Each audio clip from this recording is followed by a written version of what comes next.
Okay. All right. Can everybody hear me okay? Great.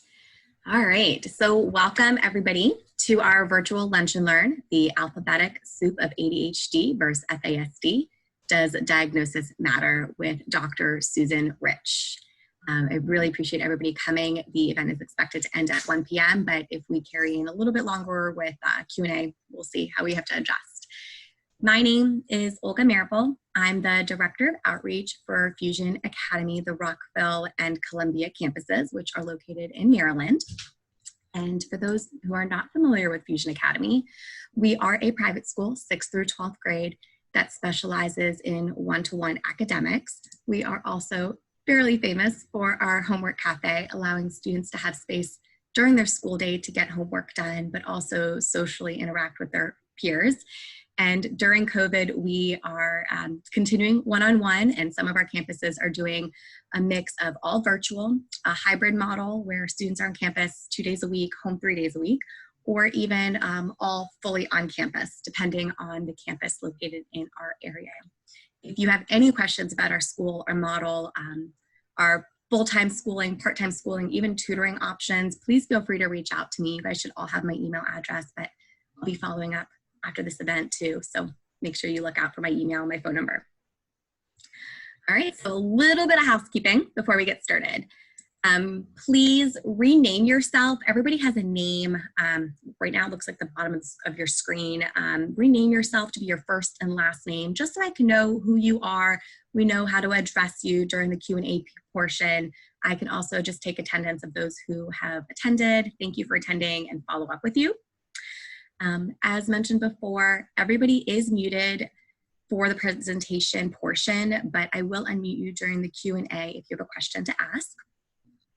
I'm also going to keep the chat feature enabled during the presentation. So please feel free to have side discussions, do networking, collaboration. I want you to utilize this space to continue to grow our amazing community and to benefit yourself in any way that you see to be appropriate. If you have questions, you can definitely add them in the Q&A.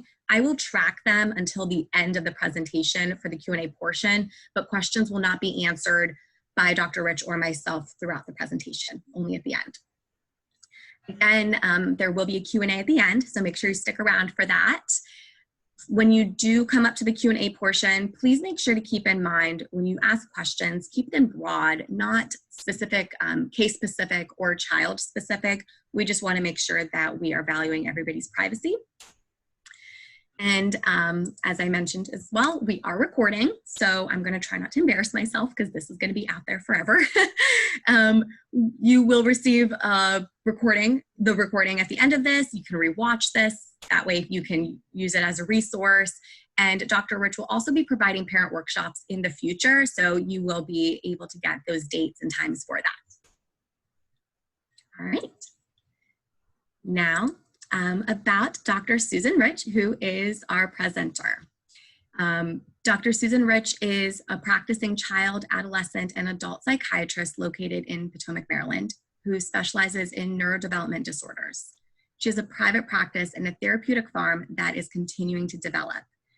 In today's presentation, she is doing this on behalf of her nonprofit, Seventh Generation Foundation, to raise awareness for FASD ND-PAE. Before I pass this off to her, I do want to thank actually a parent of ours, Susan Rich, or Susan Byrne, too many Susans. Susan Byrne, I'm not sure if she's joining today, I haven't seen her come on yet, but Susan Byrne is a parent of a Fusion student. She connected me with Dr. Susan Rich, so I really just want to thank Susan for making that connection and allowing to bring Dr. Rich to present today. Well, with further ado, I'll pass it over to Dr. Rich. Hi, everyone. Thank you again to Fusion Academy and Olga for inviting me to do this presentation. It's a presentation very similar to what I will provide at the end of this, a number of links to a YouTube channel and various other sites where you can get additional information as well as additional presentations. What I'm going to speak today about is just why we even make the diagnosis of FASD versus all of these other mental health conditions. I'm right now trying to forward my slide. So here we go. The questions we're going to answer today is just distinguishing what is fetal alcohol spectrum disorder versus this new DSM-5 diagnosis, ND-PAE, and how prenatal alcohol exposure affects the developing brain. To create conditions like ADHD, autism, intellectual disability, although all of those conditions can be created by genetic reasons and a variety of other environmental chemicals and things.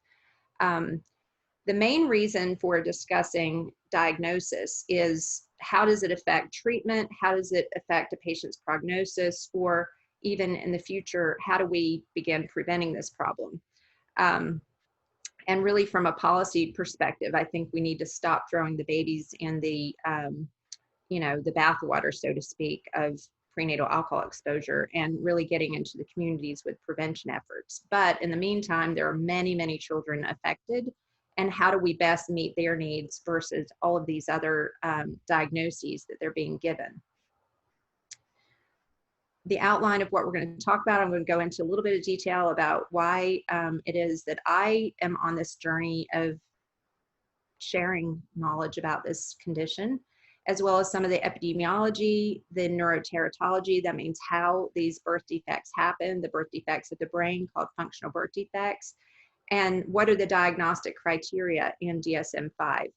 And with the diagnostic criteria, I've given Olga a couple of tools, which are screening tools that clinicians can use to begin making the diagnosis from a clinical perspective when they see a patient. And then going into a little bit of detail about treatment and prevention at the end. We're going to go really quickly. How I came into understanding this condition all the way back in '92 was I read a book called The Broken Cord. And many of you may have read that, especially parents of children who are adopted with this condition. After reading the book, I left my job in pharmaceutical research because of this issue known as fetal alcohol spectrum disorder. And I went back to school to UNC Chapel Hill, where I was mentored by Dr. Robert Cephalo, the past American College of Obstetrics and Gynecology president, Mary Kay Moose, who together with Dr. Cephalo has written a bunch of books and articles on preconception health and how to prevent this problem as well as many other problems by getting women healthy before they become pregnant. And then Dr. Kathy Sulik, who was my mentor during graduate school and medical school, who her work went into the original Surgeon General's warning in 1981, showing that it's as early as the late 3rd to early 4th week post-conception that a lot of these problems known as the fetal alcohol syndrome happen. Now moving forward, I went on and I worked with the March of Dimes and a number of other agencies around this country and in Canada to really promote awareness about this problem. And as a result of that, writing grants, developing programs, I went on to found my nonprofit, Seventh Generation Foundation, back in 2014. And really much of what I talk about internationally and nationally is to raise awareness that this is a big problem that affects Native American, African American, and Hispanic communities disproportionately even to Caucasian communities, although it is widespread in every community. Now getting into the nuts and bolts of the alphabet soup, this condition known as fetal alcohol spectrum disorder is really more of an umbrella term, kind of like autism spectrum disorder is an umbrella term. Back when it was first identified in the early 70s, the condition known as fetal alcohol syndrome was thought to be the main condition affecting children, but now we know that it's only 10 to 15% of the children who are affected by prenatal alcohol exposure have the full FAS, and we'll get into some of the reason why that is. And then others have alcohol-related birth defects, visible signs when they're born that there is a problem. It could be, hypospadias, which is the penile opening being in the wrong place. It could be various different things like spina bifida, even anencephaly. Various physical birth defects can be seen associated with prenatal alcohol exposure. And then alcohol-related neurodevelopmental disorder really is the condition that affects the brain and central nervous system that even children with fetal alcohol syndrome have. But what separates alcohol-related neurodevelopmental disorder from fetal alcohol spectrum disorder is that these children do not have the face. So if you're looking for the face, you're only going to identify 10 to 15% of the kids. And therefore, the new DSM-5 has come up with criteria for neurodevelopmental disorder associated with prenatal alcohol exposure to encompass all the children who have any degree of neurodevelopmental problem. And before going into details about how to make the diagnosis, just understand that the CDC, Centers for Disease Control, has done studies throughout the country, and in one recent study of 4 US regions, and mostly Caucasian communities, middle-class Caucasian communities, surveying first graders, they found that around 1 in 20 of the children have been affected by prenatal alcohol exposure, where they could have a diagnosis, one of the diagnoses related to fetal alcohol spectrum disorder. And that's a really high number. So 1 in 20, that means in every classroom, you're probably going to see one of these kids. A colleague of mine, Dr. Carl Bell, the late Dr. Carl Bell from Southside Chicago, showed in 2013 to 2015 in some research that he did that around 40% of psychiatric patients that he saw in his family practice clinic, it was actually a psychiatric clinic embedded in a family practice clinic, that around 40% had a diagnosis of fetal alcohol spectrum disorder if he went back and did the records review for those patients. And he talked to, almost all of the mothers of the individuals who were adolescents and adults, and was able to interview the moms and find out that they did use, a lot of them before they even found out they were pregnant, around 9 weeks. So he went on to do a lot of work in that area before he passed away. And I believe that's some of what I sent Olga as well, a lot of the articles he had written and things like that. He also wrote the foreword in my book, and went into a lot of detail about some of his research as well. Now, with fetal alcohol syndrome, we know that, even if we don't account for the, other individuals who have neurodevelopmental disorder associated with prenatal alcohol exposure, that the financial burden alone is huge, just for the 10 to 15% of the children who have full FAS. But if you account for those with ND-PAE, it's going to be really much, much higher. So if you look at these numbers, these are adjusted, in 2010 from 2003 figures. You're going to take this number and pretty much 6.5 billion, you're going to have to increase that to the percentage that it would be, accounting for the additional 85% of individuals who have ND-PAE, not the FAS. So it's a broader way of looking at this, that it's really a huge cost to our society in terms of taking care of these affected children. What we know about prenatal alcohol exposure, it's really the leading preventable cause of birth defects, leading cause of non-genetic intellectual disability disorder, and accounts for 40 to 50% of chronic and persistent mental illness. And if you take into account these factors, if we could prevent even, let's say, 2-3 generations from now, if we could prevent this, which it is preventable, but we have to have different policies, then we would be having a huge savings of morbidity on the individuals who are affected, as well as savings in terms of cost.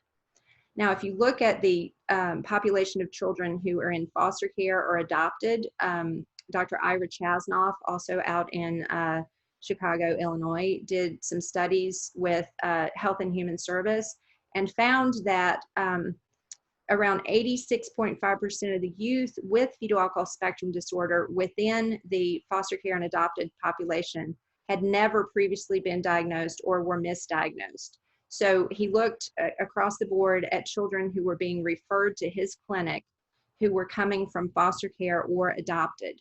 And he found that 125 of the children had never been diagnosed, and he had found that 10 of them needed their diagnosis changed.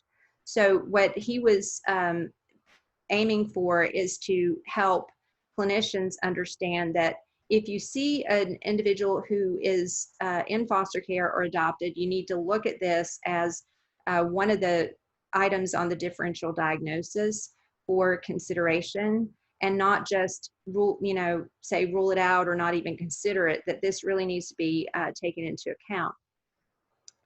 Now, when we look at prenatal alcohol exposure, why it's seen as a neurodevelopmental teratogen is that while it can cause some physical birth defects, most of the birth defects that it causes are considered functional birth defects. So what's the difference between physical and functional? You may know about thalidomide, which back in the late 50s and early 60s caused missing limbs in infants when the mothers used thalidomide in the very early stages of pregnancy due to morning sickness. They would be given thalidomide, and the children were born with missing limbs. Well, prenatal alcohol exposure doesn't necessarily cause physical malformations to this extent. If it did, we would have solved this problem many years ago, because just like with thalidomide, they pulled thalidomide from the worldwide markets in the early 1960s. And in fact, today it is being used around the world for treatments of things like leprosy and other conditions. And when somebody does use thalidomide, they have to be on 2 reliable forms of contraception, the same way for retinoic acid derivatives like Accutane and Retin A. And when the individuals, let's say, who are on Retin A go in to see their dermatologist, they have to take a pregnancy test, and they have to be on a contraceptive. If we did that for everybody who's using who's using alcohol, if we prevented their pregnancies, then this would not be a problem. We could eliminate this problem in 2-3 generations easily. Now, considering what I had said about physical malformations like those caused by retinoic acid derivatives and thalidomide, there's neurodevelopmental disorders, which are considered functional birth defects. So these are not physical malformations that you can see when the child is born. But all of these conditions that you see listed here could be considered types of functional birth defects. And if you look in the public school system here in Maryland, you see that a majority of kids who are identified with disabilities, if we looked in these categories of disability, you're going to find some percentage of these individuals having prenatal alcohol exposure, and that being the reason that they have these disorders versus it being just, let's say, coming from a genetic reason or another reason. And that's because a leading preventable cause of all these problems is really coming from prenatal alcohol exposure. Now, having said that, if we go back and look at how we understand fetal alcohol spectrum disorder, again, going back to the 1996 Institute of Medicine report, there is fetal alcohol syndrome, which you have to know, did the mother use? And if you know that she used and the child has the facial features and that type of thing, then you can determine that it's fetal alcohol syndrome. You can also make the diagnosis of fetal alcohol syndrome without confirmed exposure if they meet all the criteria. You can also make the diagnosis of partial fetal alcohol syndrome even if they don't have all the facial features, if you do know the mother used. Now, these other conditions that the Institute of Medicine had identified, the ARBD and the ARND, you would need to know whether or not the mom used alcohol. So the facial features were why we originally understood that alcohol is a teratogen. But even in these children who had the facial features, facial malformations, we understood that they had underlying neurodevelopmental issues. And the facial features, going into details about that is not the purpose of this talk, but just to understand that there are diagnostic criteria for fetal alcohol syndrome. Normally it's a developmental pediatrician or a geneticist who will make the diagnosis of fetal alcohol syndrome. I have been trained by a geneticist at Children's National Medical Center, as well as up at Johns Hopkins Kenny Krieger Institute. I worked under Dr. Paula Lockhart, so I am able to make a diagnosis of fetal alcohol syndrome. I typically do a genetic test to make sure the child doesn't have any underlying genetic issues, which you can have both a genetic issue and one of the fetal alcohol spectrum disorder diagnoses, or you can just have a genetic issue that has nothing to do with prenatal alcohol exposure, and that's what's causing the dysmorphic facial features.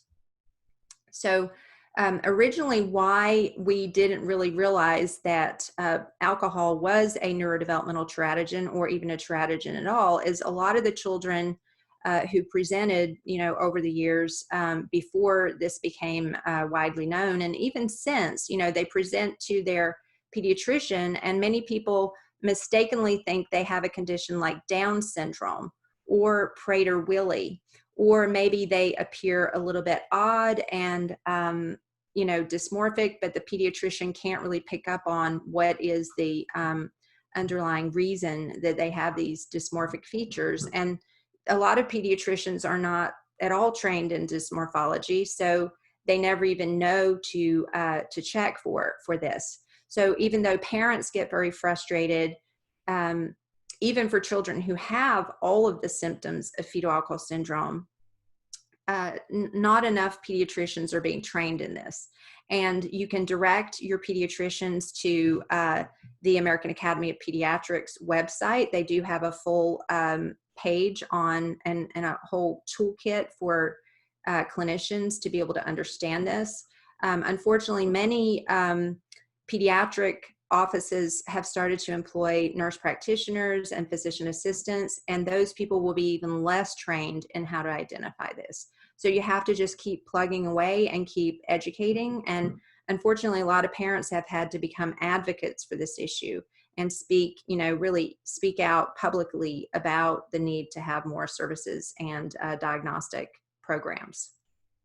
So that said, the full face includes small eyes, indistinct to,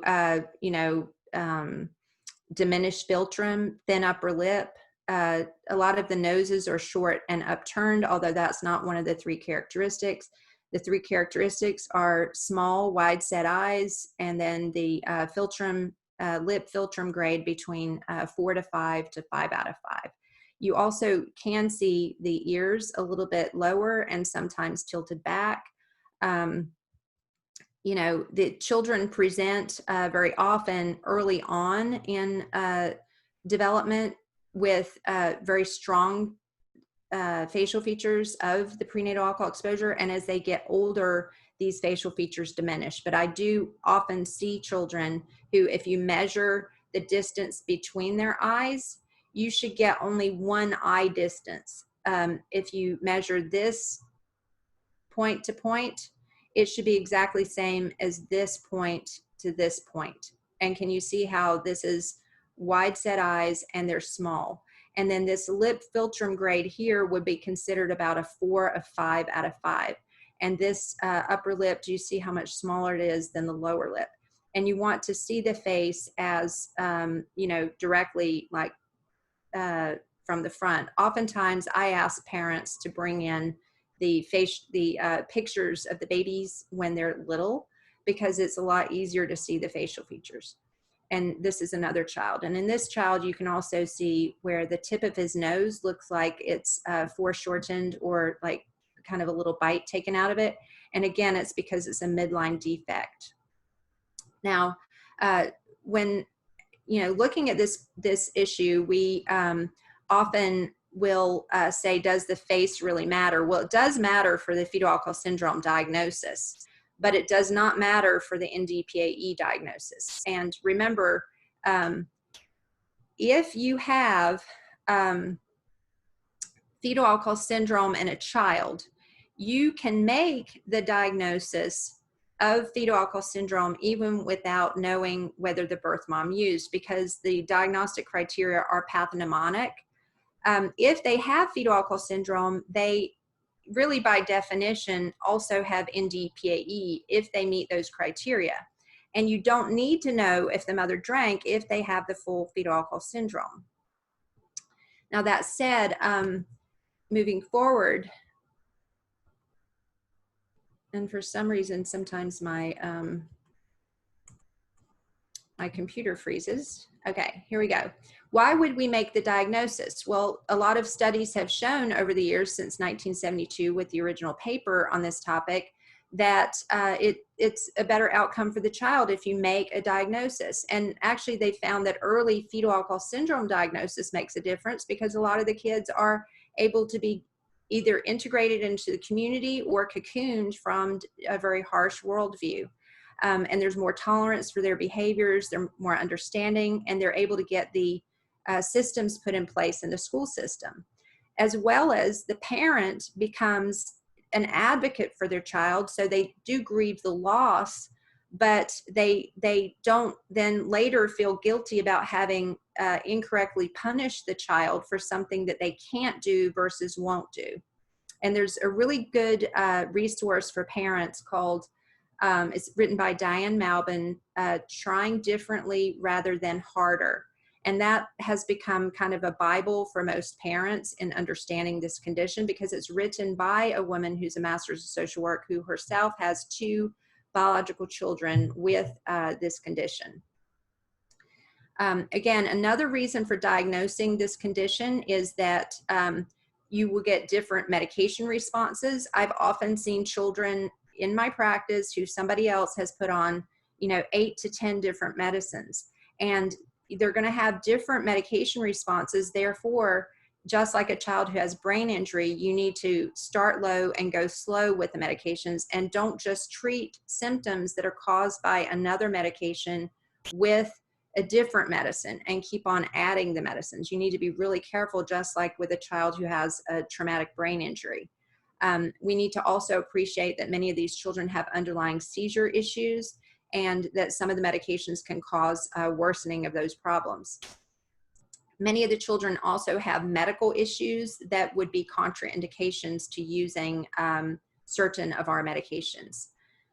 Now, with studies of both fetal alcohol syndrome and what used to be called fetal alcohol effect, which we now know of more as ND-PAE, many of these children end up to go on to have mental health problems, drug and alcohol problems, disruptive school experience, which leads to them then going to a school like Fusion Academy, inappropriate sexual behaviors. Many of them actually have had some sexual trauma when they're children because they're in situations in their biological homes that may have predisposed them to being around pedophiles or other people who would do sexual indiscretions on them. By age 18, about 60% of them, anywhere from 60 to 80%, have had trouble with the law, and many have been confined to hospitals, alcohol rehabilitation centers, or jails.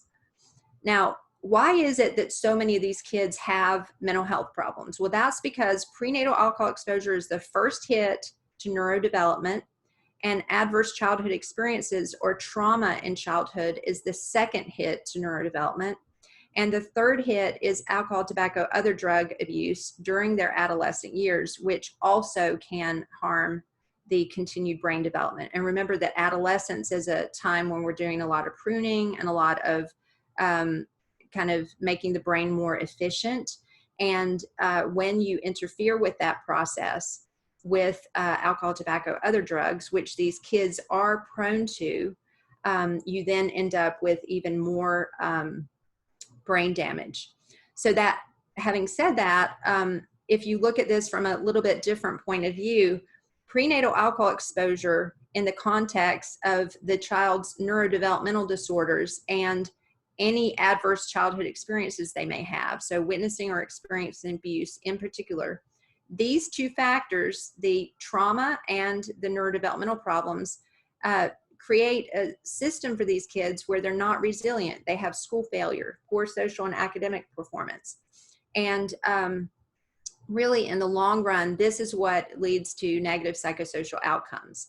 The combination of these two things, the neurodevelopmental problems and the trauma. So together create this. And if you look at the delinquency literature, you see that around 40 to 60% of children who have recidivist and or violent antisocial behaviors, many of them have both a trauma history and neurodevelopmental disorders. So if you look at the culprit behind that, you can see that the children who have prenatal alcohol exposure are at high risk. So culprit being alcohol, are at high risk for both trauma and neurodevelopmental problems. Now, we're going to get into a little detail about how early in development these problems happen, because so many people, they will ask a woman when she's coming in for her her checkups, or, you know, to see the child, if the child is being seen by a pediatrician or a psychiatrist, a psychologist, a social worker, and if they're asked, did you drink when you were pregnant, or was this child prenatally exposed to alcohol, she will say very often no, and even if she used prior to pregnancy recognition. Now, why is it important to have an understanding of what she was doing before conception or in the early stages? Well, the reason is that in between this period of time when she's missed her first period at around day 17 post-conception and around day 32 when she's missed her second period, that point in time is when our whole neurulation is happening. So that's where our brain and spinal cord are really developing.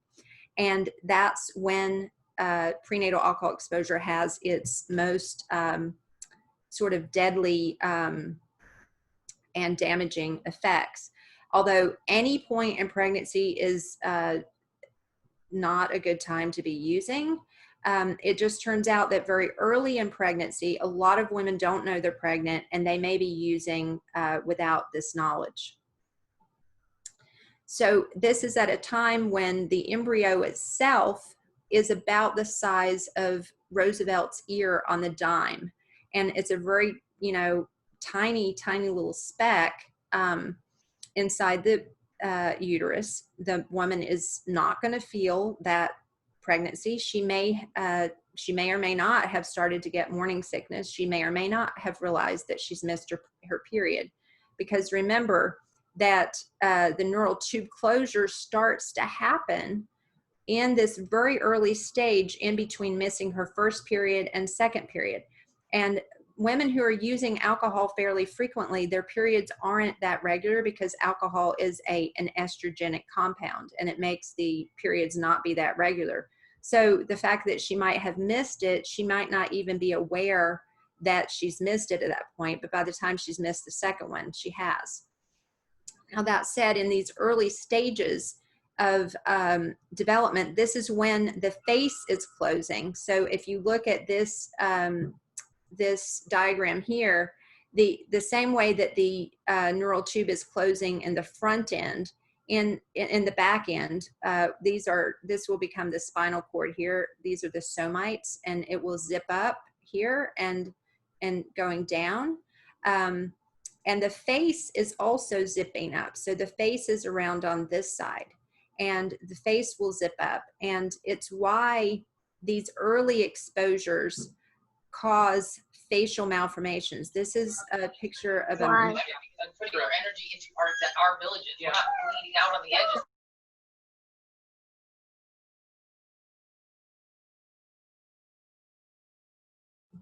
So I have to unmute myself.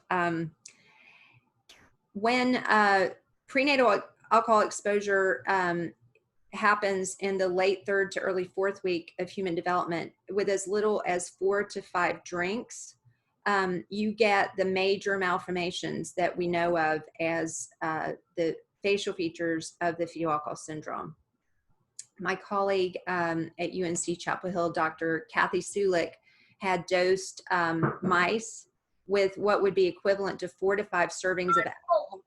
Oh, well, that's definitely not for you then, because you're really out, I guess. Yeah, well, I'm really proud of you moving on that, you big boy.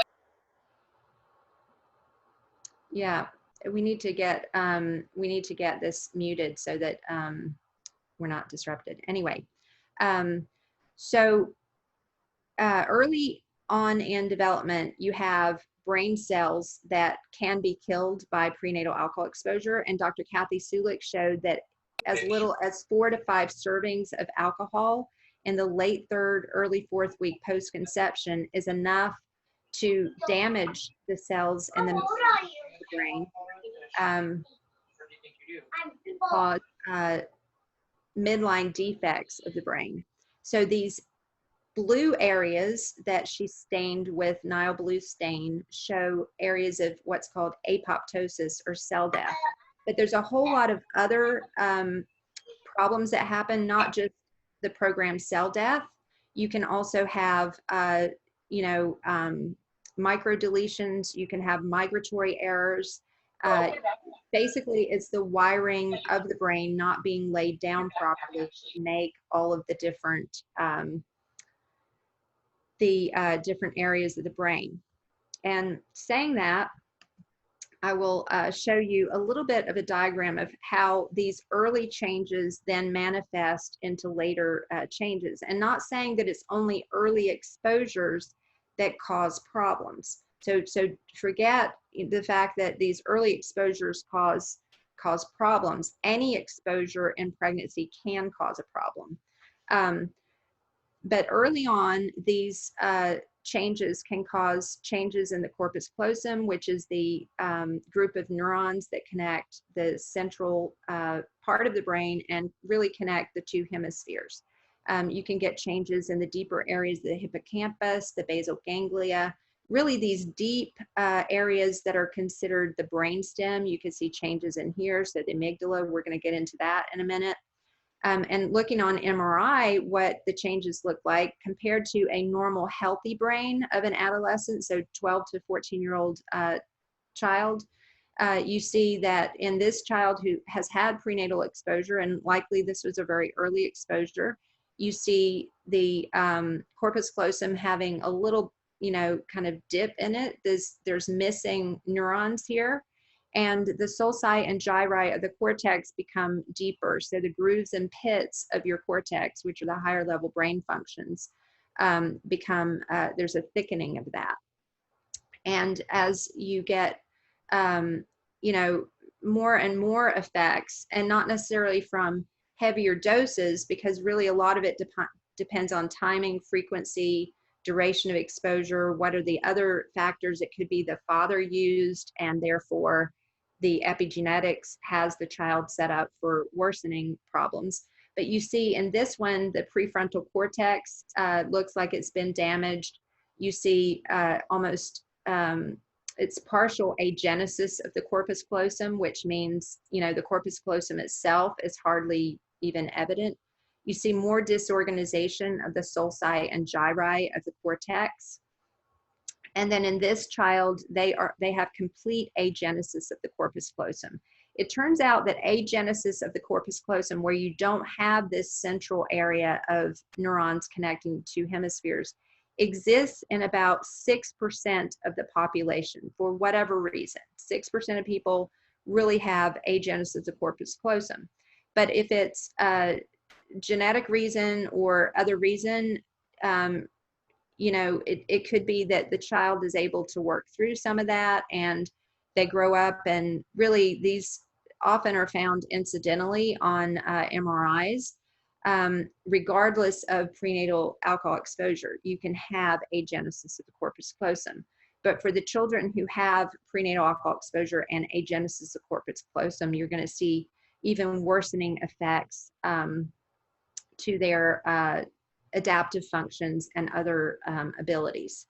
And then all the way up to holoprosencephaly. So that is where their brain forms just one mass, and it's not 2 separate hemispheres, it's just one hemisphere. So that's the reason that Dr. Kathy Sulik, my mentor from UNC, says that fetal alcohol spectrum disorder is a disorder of holoprosencephaly as a spectrum. It's a spectrum of holoprosencephaly. Holoprosencephaly meaning it's a spectrum getting it to the point where it would be, in worst case scenario, one brain. Now you can also have anencephaly, which is missing a brain. And again, that goes back to very early on, the neural tube did not close properly at the upper end. If it doesn't close properly at the lower end, it's spina bifida. And you can have all sorts of conditions like cerebral palsy and other problems as well. Now, why this is important to highlight is that more recent studies have shown that it's not even just the cortical changes that we see, but the deeper changes in the white matter tracts. So looking at the connections from these deep, more primitive areas of the brain to the higher level cortical functions, these two images are done from typically developing adolescence. These are wiring changes that occur during adolescence in typically developing adolescents. So as you see the connections coming from the more primitive areas of the brain to the higher level brain functions and prefrontal cortex, you can see connections, here in blue and in red. If we just take into account these connections here and we look at this next slide, which is children, this is a child who was prenatally exposed to alcohol. You see that the wiring that should be going all the way up here to the prefrontal cortex. So you see over here how it, during adolescence, your prefrontal cortex comes online. You can see that this individual, their wiring is flipping back into these more primitive areas. And that part of the wiring actually is going back to the occipital cortex. So in states of fight or flight, their brain is not able to inhibit the behavior, which they would normally be able to do. But in some cases, just like individuals who have schizophrenia, and we know schizophrenia is really a wiring problem and a neurodevelopmental problem, their visual cortex can be stimulated by these sort of amygdala responses, the fight or flight responses. So in states of heightened stress response, instead of taking it to the higher level brain functions up here, their wires are clipped. They're not able to take it up here and say, hey, that's not a saber-toothed tiger. That's my teacher coming to give me a paper, or that's my sibling, being annoying. I don't need to respond to it like it's a saber-toothed tiger. They're not able to do that. They go into fight or flight and they shunt to these more primitive areas of monkey brain, bunny brain, dog brain. And we're gonna talk about that. And we can see this more as a circuit similar to children who have seizure problems. Heterotopies can be seen in these individuals. Heterotopies are amalgamations of kind of tangled neurons. I don't have the image of that. I had taken it out of this presentation from a previous iteration. But one of the things to think about is this is how their fight or flight system can be wired. If you have the amygdala here, which is the panic button of the brain, what happens is their amygdala could be triggered by some type of stimulus. So a stimulus that might make them frustrated, that might make them angry, that might make them frightened or anxious. And when their amygdala gets triggered, they go into fight or flight, and it really sends these miswired signals off into the brain, a little bit like a spark flying out from a improperly insulated wires. So if you have wires that are in your house and one of them has a little nick in it, maybe a mouse went through the wall and ate the wire, and then you try to turn on the light switch or flip the breaker, you're going to end up getting a little bit of spark flying off. And that's in a lot of cases what happens with these kids. And remember, with the wiring differences, it's not just the wires are in different places and misconnected or misdirected. The white matter itself also has less myelin sheath around it. And that's one of the reasons that it's believed that choline supplementation can be helpful for these kids. But I'll get into some of that toward the end. So fight or flight happens. They go into this kind of panic state. It, in a way, shunts them to a more limbic, primitive area. They then go into what could be considered a limbic seizure. So back in the day, there was intermittent explosive disorder that was a diagnosis. They've kind of taken that out of DSM-5, but this would be a case where, you could have an understanding that it's more like a seizure episode. Now, having said that, the wiring is not just here in the brain that is affected by prenatal alcohol exposure. The whole autonomic nervous system, so all of the wiring into all of the organs, can be affected by prenatal alcohol exposure. All of these wires are laid down very early on in development. And as the child grows and develops, the neurons are continuing to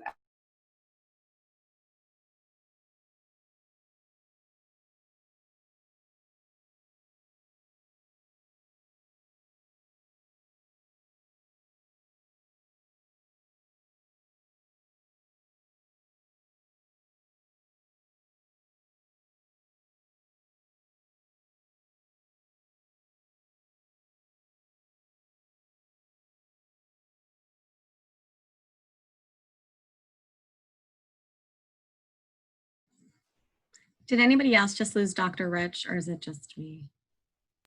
Oh. Nope, I lost her also. I did. Susan, Yes. we lost you. Oh no. I think she'll jump back on. Sorry, everybody. Thanks for your patience with virtual. I thought it was going to be my computer.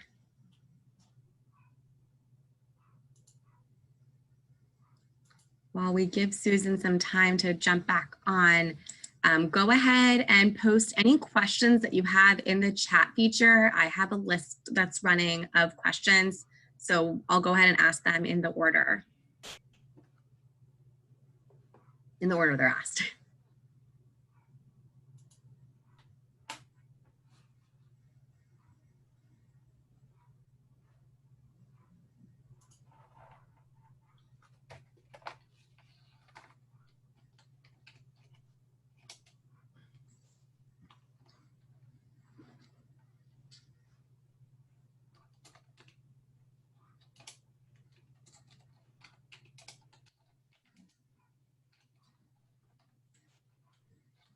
Got your question, Darlene. Thank you.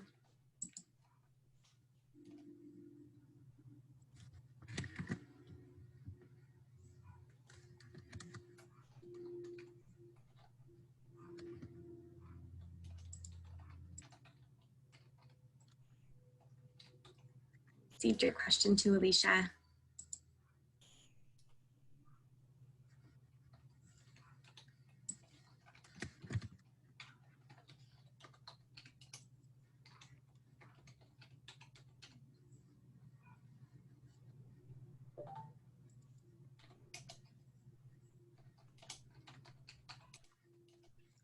Anna and Mary received your questions.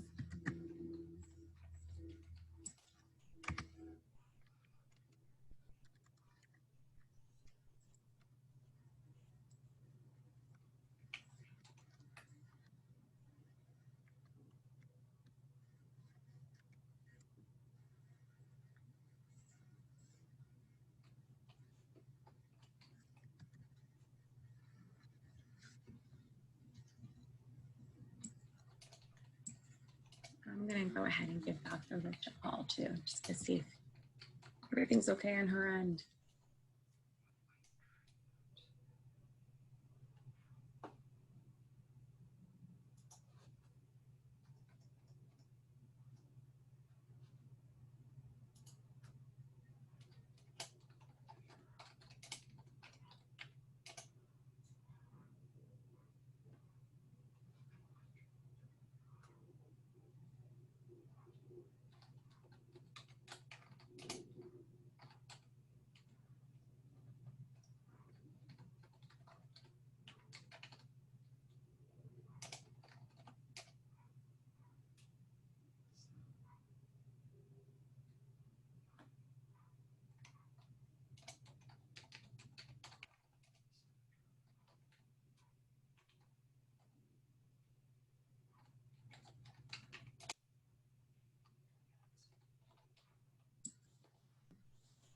She's hopping back on, guys. Stand by.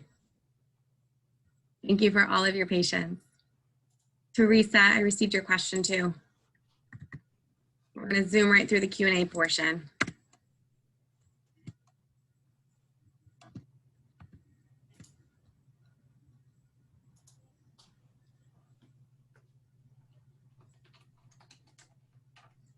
And she mentioned there's 2 pieces left in the presentation, so hopefully we don't go over time. Oh, here she is.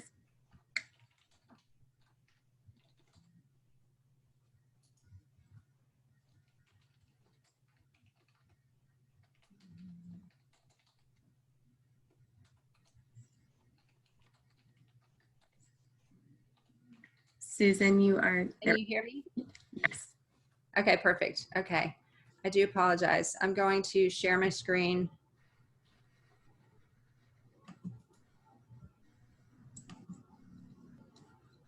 Okay, so we are back. As I was saying before, the autonomic nervous system or the involuntary nervous system, sympathetic versus parasympathetic, all of this is affected by prenatal alcohol exposure. Remember that alcohol is a neurodevelopmental teratogen. That means it causes birth defects of the central nervous system and brain and the peripheral nervous system. So that's why there are actually over 440 non-communicable illnesses associated with prenatal alcohol exposure.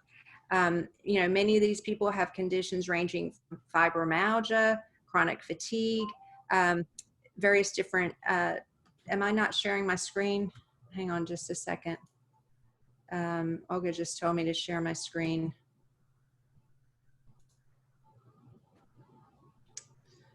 Okay, here we go. Screen, share screen. Okay. Olga, can you see my screen now? Yes. Okay, You're perfect. set. Okay, good. Okay, so when we talk about the autonomic or involuntary nervous system, the fight or flight system, we are referring to, you know, not just the wiring here in our brain, but the wiring all over our bodies. So this is why there are over 440 non-communicable illnesses associated with prenatal alcohol exposure, because it affects systems all over the body. And that's why many of the people end up with problems like irritable bowel syndrome, chronic fatigue, fibromyalgia, again, you know, autoimmune illness. And if you think about the nervous system is the conduit that really connects all the systems in the body. So that said, I had also mentioned earlier that the prefrontal cortex can be affected, and many of these kids do have problems with their executive functions, which is considered really the executive secretary of the brain. And we'll go into some detail about that. I've written, you know, papers about this topic, and you'll get access to those at the end. Now, jumping into what exactly is ND-PAE and why do we need to identify that separately from ADHD, autism spectrum, and other conditions? They might have co-occurring conditions, but if you can appreciate the fact that prenatal alcohol exposure is a really etiology, it's etiology for neurodevelopmental disorders, the neurologic development of mental disorders. And again, going back to prenatal alcohol exposure being the first hit to neurodevelopment, and there might be genetic issues overlying that as well. Prenatal alcohol, early childhood trauma, and then adolescent onset alcohol, tobacco, other drug use. All of these things contribute to a child's healthy or unhealthy developmental trajectory.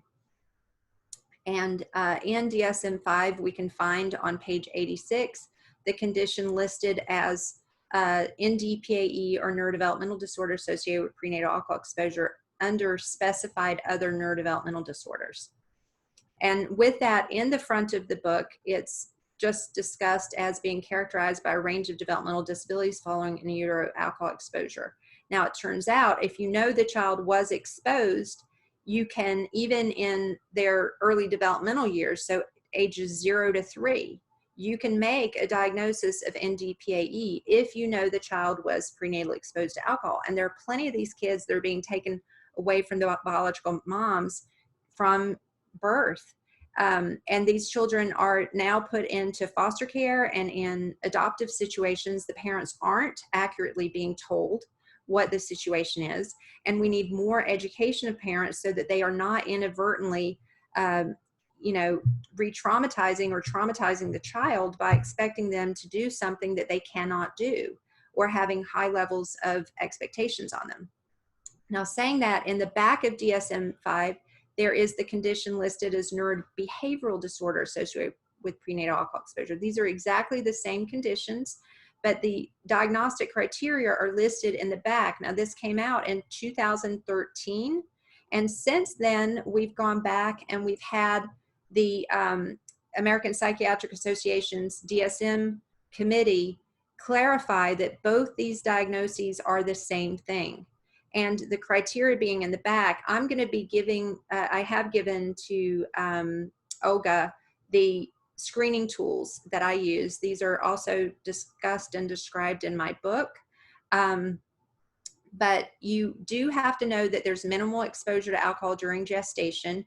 And in DSM-5, it lists at least 2 to 3 drinks, or actually they say if the mother's willing to admit 2 drinks at any point in pregnancy. Now, do we think that only 2 drinks is enough to cause the full-blown or to cause ND-PAE? Well, not necessarily 2 drinks are going to be enough. It really depends on her blood alcohol concentration. And so for an Asian woman, 2 drinks is like 4 drinks because her alcohol dehydrogenase enzyme is a variant. And she's building up more of the metabolite in her system, which is a neurotoxic phenomenon.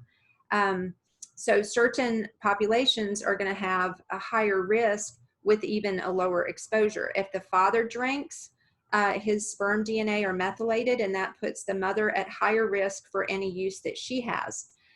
Now, the criteria after you've established whether or not she did drink, and again, if she's willing to admit 2 drinks, she probably had 4. If she's willing to admit any after she knew she was pregnant, she was probably doing some before she found out she was pregnant, and she may have been doing even more. And this isn't a blame game. We're not here to blame the biological moms at all.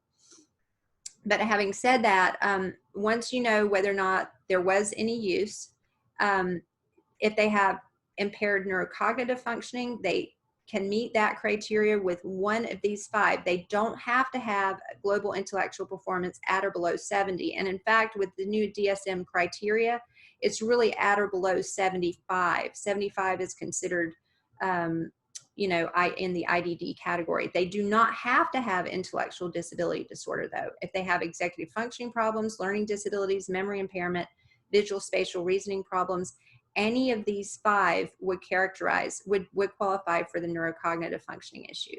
And at least one of these, so mood or behavioral regulation problems, attention deficits, or impulse control. And then in the 3rd category, there is adaptive functioning problems. So the adaptive functioning problems are actually different than what are required for intellectual disability disorder. And I'll go into that in a second. But communication deficits, social communication and interaction problems, daily living skills, or motor skills, these are the criteria that are listed. And like all DSM-5 neurodevelopmental issues, it has to occur during childhood, that is before the age of 18, and cause significant distress socially, academically, or occupationally, and cannot be better described by postnatal use of other substances, general medical conditions, other known teratogens. And this is one of the reasons why we do genetic testing for all the kids who are suspected of having this condition. Now, saying that, what are the criteria for ADHD? Well, you can see that there is some overlap, but the specific criteria for ADHD, whether it be the inattentive type or the hyperactive and impulsive type or combined type, these criteria are separate and distinct from, let's say, ND-PAE. And although they're overlapping, the child with ND-PAE would have oftentimes more issues with things like memory or visual spatial reasoning or self-regulation in terms of mood dysregulation or autonomic arousal. And for ND-PAE, very often you see children with all of these, not just, you know, one of the item B or C or D. And actually you have to have 2 or more of these, one being in the communication or social communication area. Now that said, so ADHD has its own criteria. ND-PAE, if you compare it to IDD or intellectual disability disorder, you can see that ND-PAE has 3 categories, the same as IDD, neurocognitive, self-regulation, and adaptive functions. With IDD, you have conceptual issues, social issues, and practical issues. These are all adaptive functioning issues that are present in individuals with intellectual disability disorder. And it turns out that we no longer look solely at the number being at or below 75.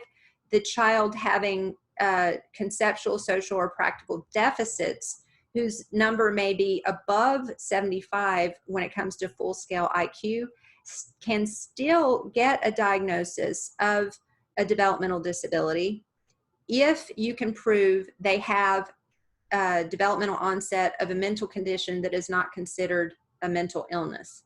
And that's where ND-PAE falls into this category. If you can prove that a child with ND-PAE also meets adaptive functioning deficits that would qualify them for IDD, even if their IQ score, their full-scale IQ is at or above 75, then you can say they have a developmental disability. You can get them qualified for developmental disability services. And that is something that I've been successful at doing, and helping the community understand and the systems of care understand that, you know, these comorbidities can exist. You know, just like ADHD can coexist or co-occur with FASD, autism spectrum can coexist or co-occur with ND-PAE, and so can IDD. But remember, for the children who would meet criteria for IDD based on their full-scale IQ being at or below 75, that's only about 10 to 15% of the children are going to meet that criteria. But it does not mean that they don't have developmental disability. You can still prove that they have developmental disability. Now, that said, a way of thinking about the clinical treatment of these children is in 4 domains of impairment that all affect their adaptive functioning. So remember, I told you about adaptive functions being social, conceptual, and practical. So in the social communication area, it's really their social intellect that is considered to be, for a lot of these kids, affected. So many of them have what's called social communication or pragmatic language problems. Another area would be their general intellect and or their executive functions, and these are considered neurocognitive. Sensory and motor is something that isn't emphasized as much in either the Canadian system of diagnosis of ND-PAE or in the US system. The sensory piece is a huge piece when it comes to understanding these kids, especially from a point of view of interoception, and we're going to talk about that in a second. Emotional regulation or emotional intellect is the 4th category. When you look at a 4-domain clinical treatment model, and I've discussed this model in a 2013 paper, a clinical link between FASD and autism or Asperger's. You can get that at the end of this talk. Olga will send it to you and she's going to send you a whole lot of other papers. So that said, looking at each of these 4 domains, you can see how the criteria for these domains are outlined in a certain respect in the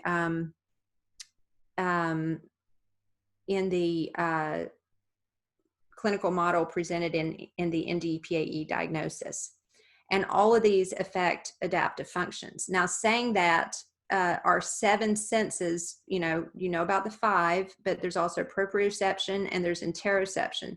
Those can also be affected. And in toddlers, you see early differences in their milestones, in their social and language development, and many of them appear excessively friendly, or some appear really shy or withdrawn. In children, a little bit older children, very often you see attention deficits, and with as little as 1 drink a day during pregnancy, studies have shown that you can get attention deficits in these kids. And then hypersensitivities, misreading social cues, problems with abstract thinking, problems really understanding consequences. And, you know, whereas a child with ADHD may have some of these issues, they're not going to have the range of issues that kids with ND-PAE have. Now, Olga's just reminded me we have 20 minutes, and she said that we want to leave time for questions. I don't really know that we're going to have 20 minutes of questions. So I'm just going to go through these really quickly so that you can see the rest of the presentation, then we'll get to the questions. As I had mentioned before, the multisensory aspect of these kids is, so Olga is saying there are 8 questions in the queue, so that's okay. So looking at the multisensory aspects for these kids, you see hyper or hyposensitivities. A lot of times you also see gross motor problems, fine motor problems. And then in many of the kids, you also see seizure disorders, especially early on. Now, going into a little bit of detail about the autonomic arousal and mood dysregulation, which a lot of these kids have, these are influenced in many cases by environmental issues, because the kids don't have a very good internal locus of control. Their locus of control is more external. So when you first get a patient like this, you're going to want to ask if the child may have been prenatal exposed, if they're in foster care. Did the biological mom have any alcohol or drug problems? Was it a planned pregnancy or misplanned? I have a 9-page questionnaire I send out to all the patients, whether they're biological or not. You know, was there any chance that they had alcohol before they found out they were pregnant or during breastfeeding? And did the father use 3 months prior to conception? Because it takes 3 months for sperm to develop, and sperm methylation effects can then cause the baby to have predisposition to these problems if the mom uses. And then was there any inadvertent, really heavy use before the mother found out she was pregnant? So moving on, again, a very detailed preconceptional and prenatal history is important. So when you've established that there might have been some prenatal exposure and you've gone through these 4 domains, then you have to separate out. And this slide here comes from a recent paper that was published by a group of us out. There was 12 of us who have gotten together and put together an algorithm for this condition, for treatment algorithm. And 4 subdomains were identified within the emotional dysregulation domain and the neurocognitive domain that can respond to treatment. Hyperarousal or mood dysregulation are 2 of the categories within the emotional regulation piece, and the neurocognitive piece, hyperactive and cognitive inflexibility. We identified these 4 as a way to begin looking at the treatment algorithm for working with these kids so they don't end up on so many different medications. And again, there are within each domain various different symptoms that you can see, and you can appreciate that communication itself would be best treated with a speech and language therapist, whereas sensory and motor, often occupational therapists or physical therapists would work within those domains. And neurocognitively, you know, you can get psychologists and, you know, CBT therapists, that type of thing, working either neurocognitively or emotional regulation, and then putting different systems in place for the academics here. So not all of this is going to be treated with medication. In just keeping with the fact that it's 12:45 and we do want to answer some questions, I'm going to fast forward to just a couple of of additional slides. The reason that these kids very often get misdiagnosed is that some of their behaviors do look like either personality disorders or autism, you know, in the social communication and neurocognitive domains. And then they also look like they have ADHD and executive functioning problems, which many do. And many also have other learning disorders. In the sensory and motor, many of them have fine or gross motor problems. Some have sensory integration issues or hyper or hyposensitivities that cause them to then be emotionally dysregulated because of their interoceptive issues.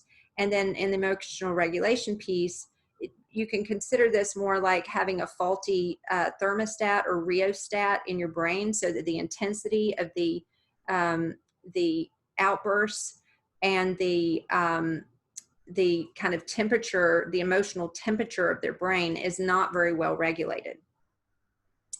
And in that case, you know, many of them end up getting diagnosed with, you know, personality disorders, bipolar disorder, generalized anxiety, social anxiety, alexithymia, borderline personality. Now, I'm not going to show you these two slides here, which are of monkeys that were prenatally exposed to alcohol. You can see that in a documentary that I sent a link to, which is Dispelling Myths Associated with Prenatal Alcohol Exposure. That was a documentary done by the Centers for Disease Control. Actually, they funded it. Dr. Kathy Sulik and I produced it back in the early 2000s.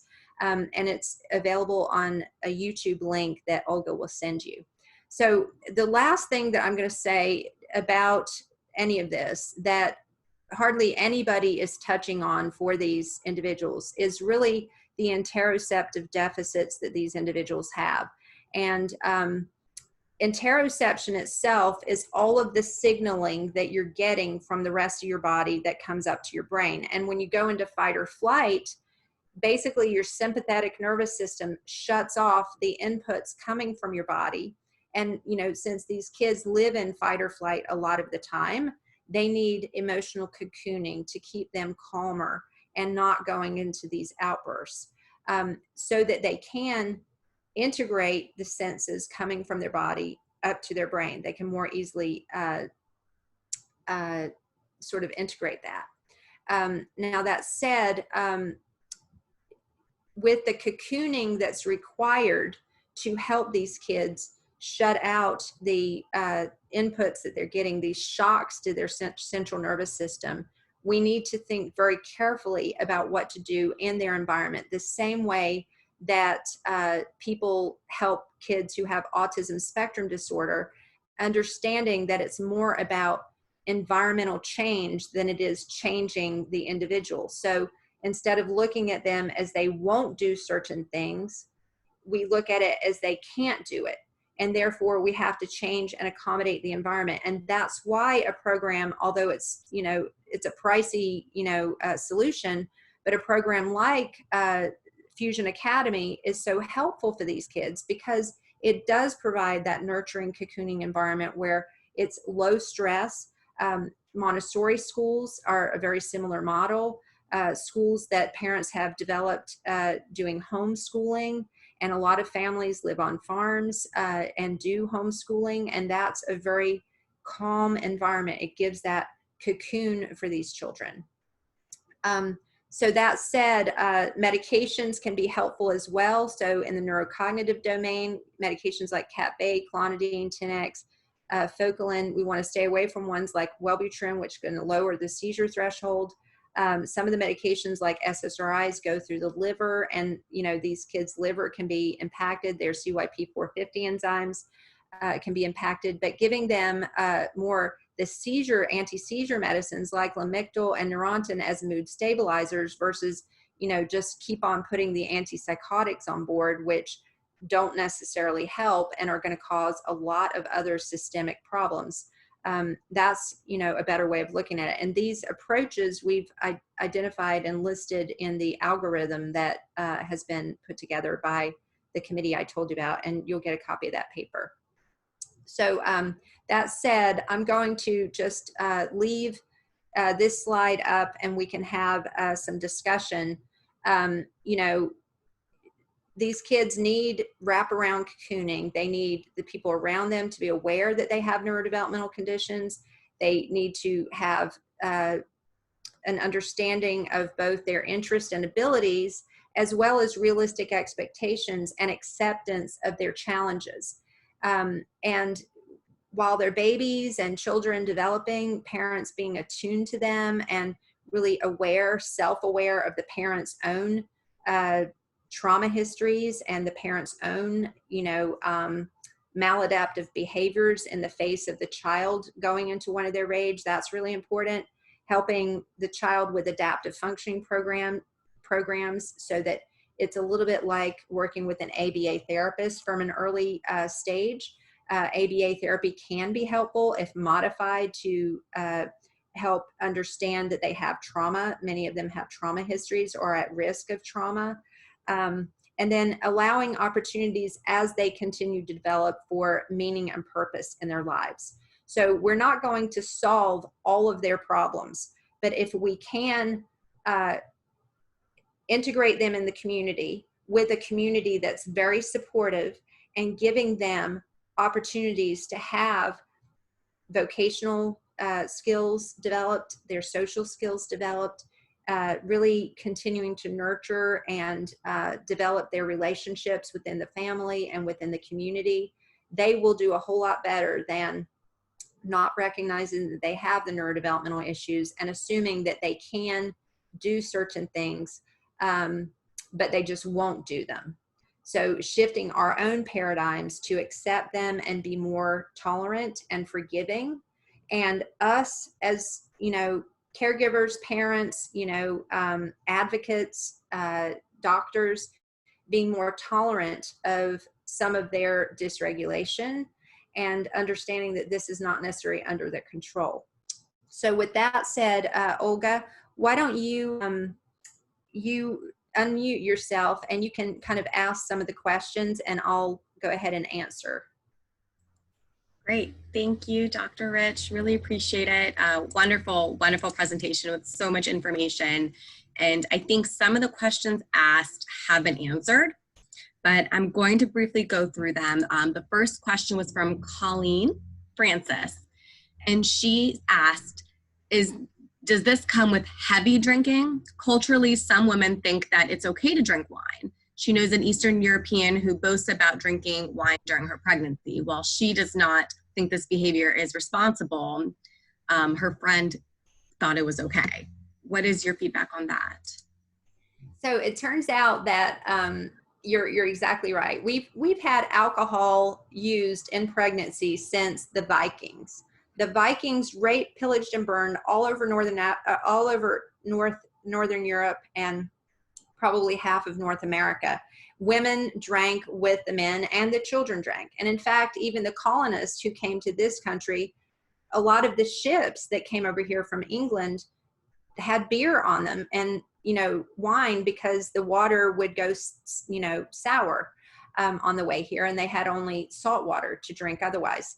Now, that said, I could go into the genetics on why it's suspected from an epigenetic point of view that that long-term use for generations and generations and generations has created a little bit of tolerance within the epigenome of alcohol used in pregnancy. So not every person is equally affected by it, but Eastern Europeans have a very high rate of prenatal exposure to alcohol. I've given talks in Lithuania where they're developing programs right now to help children and families affected by this, because they have the generation since the Soviets went into Eastern Europe with alcohol, and they are not immune.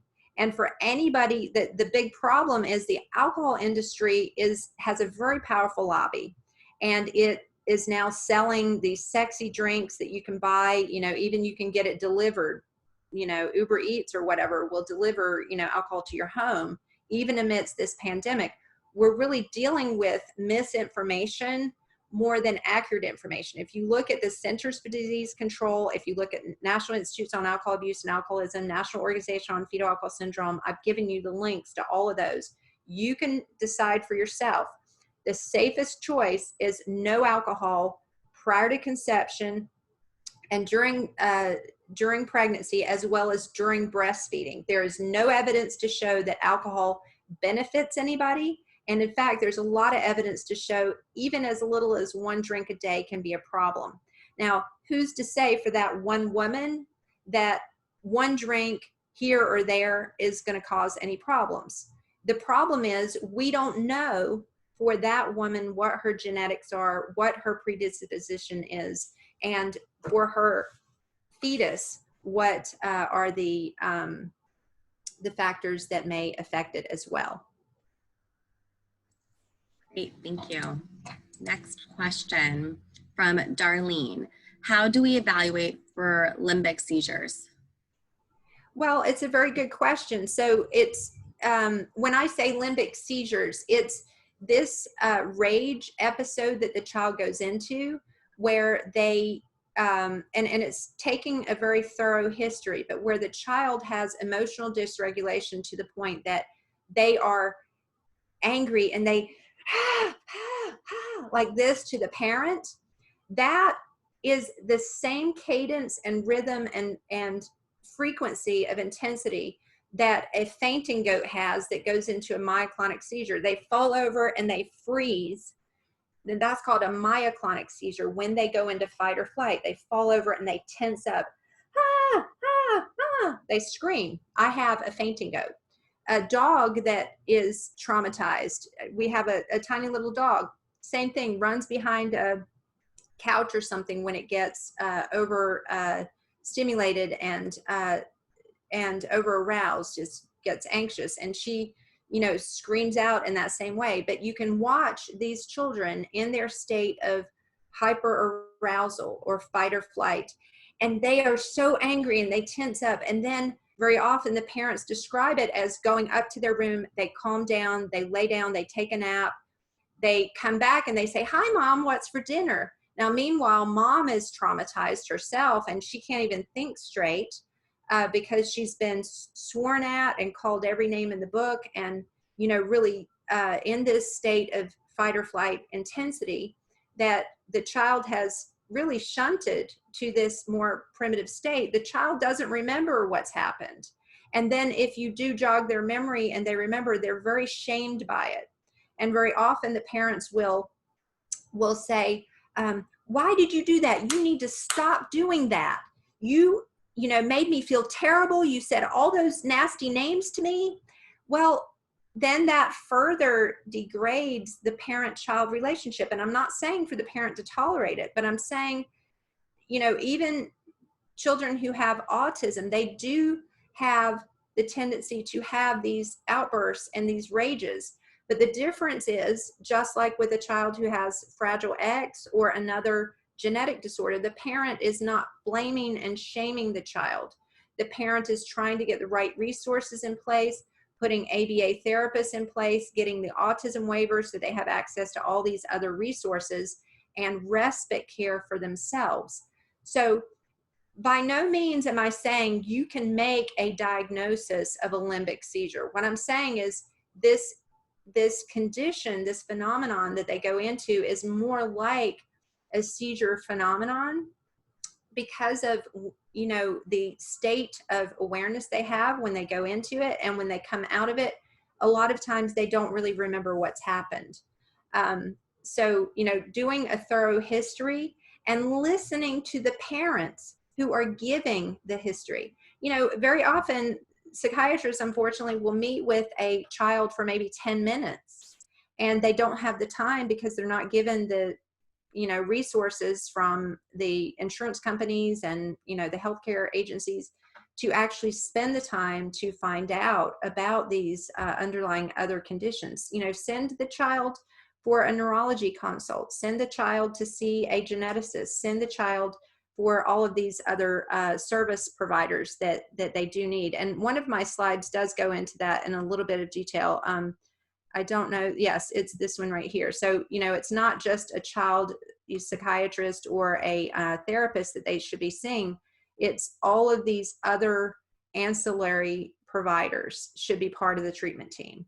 You know, and in making a diagnosis, if you're making a diagnosis of full-on seizure disorder, you do have to see a neurologist, which the neurologist is not on this sort of diagram here, but a neurologist would be another person to add. And, you know, get an EEG. A lot of times they'll do a 24-hour or a 72-hour EEG where they wear a Holter monitor. But you have to catch them during one of these episodes to see that irritability of their brain, where they may be going into this, you know, this state.